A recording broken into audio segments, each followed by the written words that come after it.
الراجل بره بقاله نص ساعه وانتوا قاعدين هنا بتتكلموا في ايه؟ تعالي يا ست رسميه شوفي جوزك بيقول ايه. بتقول ايه يا سي شاهين؟ هجيب لك من الاخر يا رسميه. ينفع ان سميره تيجي اسكندريه ومعاها راجل غريب؟ واحنا مالنا يا اخي؟ وايه يعني سميره صغيره؟ بصرف النظر عن اي حاجه، مش ده الموضوع اللي انا جايه فيه عشان جوزك يقعد يقطمني بالكلام ده. هو مين اللي معاكي ده يا سميره؟ ده صاحب البيت اللي انا ساكنه فيه يا رسميه، وجاري من زمان، وبالنسبه لي اكتر من القرايب، يعني اخويا كمان. هتتجوزيه يا سميره؟ ليه هو يا رسميه هتجننيني انت كمان؟ ده راجل متجوز ومخلف. سامع؟ بتقول لك متجوز ومخلف، مش زيك يا مزيغه يا ابو عين زيغه. مش وقت الكلام ده يا رسميه. اخو جوزك يا ست السنه اللي فاتت جت واحده صاحبتي تزورني، اما عارف ان عندها عماره في المنشيه وعماره في الشاطبي، قام لف عليها وكان عايز يتجوزها، لو ربنا فضحه قدامي. يوه، وبعدين معاكي بقى يا رسميه، مش وقت الكلام الفارغ ده. لا حد يبقى معاه ست زي القمر كده ويفكر انه يتجوز عليها. وانت كمان هتعومي العومه يا سميره؟ من الاخر بقى، ما تيجوا نشوفوا الراجل اللي احنا ناطعينه جوه ده. عيب ما يصحش.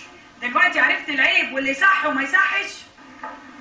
لا مؤاخذه يا باشا، اصل احنا كنا مشغولين جوه بنتكلموا في موضوع يخص غاده بنت سميره. اصل انت عريس ما حدش متقدم لها، غاده لسه بتدرس في الجامعه ومش هتتجوز. في ناس كلمونا عنها.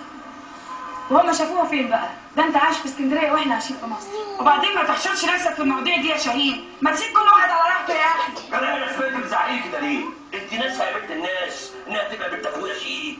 ريح دماغك يا شاهين، غاده بنتي عارفه مصلحتها كويس.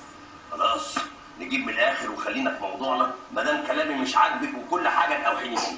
كل واحد يقول وجهه نظره يا شاهين بيه، وما حدش يفرض حاجه على التاني.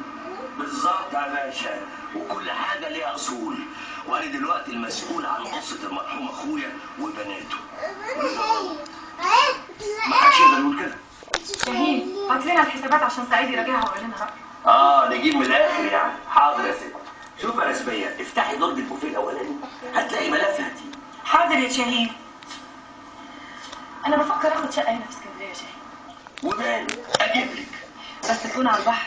ولو عاوزاها جوه البحر ذات نفسه اجيب لك برضه. وانا موافقه يا شاهين، ولو عجبتني برضه هديك سمسرتك. اخس يرضيك كده يا باشا؟ احنا برضه هنمد ايدنا ليك يا سميره وناخد سمسره. ده احنا نتمنى انك تيجي تعيشي وسطينا هنا في اسكندريه يا بنت الناس، بدل ما نشحططوا كل شويه نازلين نزوركم في مصر. انتوا سيعوا يا شاهين. تسلم يا رسميه. اتفضل يا استاذ. اشكرك. اعمل لنا كمان قهوه. لا مفيش داعي، انا باخد 2 قهوه بس في اليوم. طب اعمل لنا مرات شاي ولا جبت لك ازوزه؟ لا بعدين. تحب اديك فكره؟ استنى يا عم. انا شرحت له كل حاجه واحنا جايين في السكه. ايوه ست سميره، بس في حاجات انت ما تفهميش فيها. طب بس خلي سعيد الاول يشوف الاوراق ويقول لنا رايه. جوازه وسعادتك عندك مكتب محاسبه؟ لا، انا مدير اداره التخطيط في شركه صناعه تغذيه. انا مؤاخذه، الشركه دي اسمها ايه بقى يا سعيد؟ الفا. وبعدين معاك يا شاهين، سيبه بقى يقرا الملف يا اخي وتعالى نقعد بره عشان يعرف يقرا في هدوء. حاضر هجيب من الاخر. خد راحتك يا استاذ. وانا هسيبكم اروح اعمل لكم حاجه على الغدا عن اذنكم.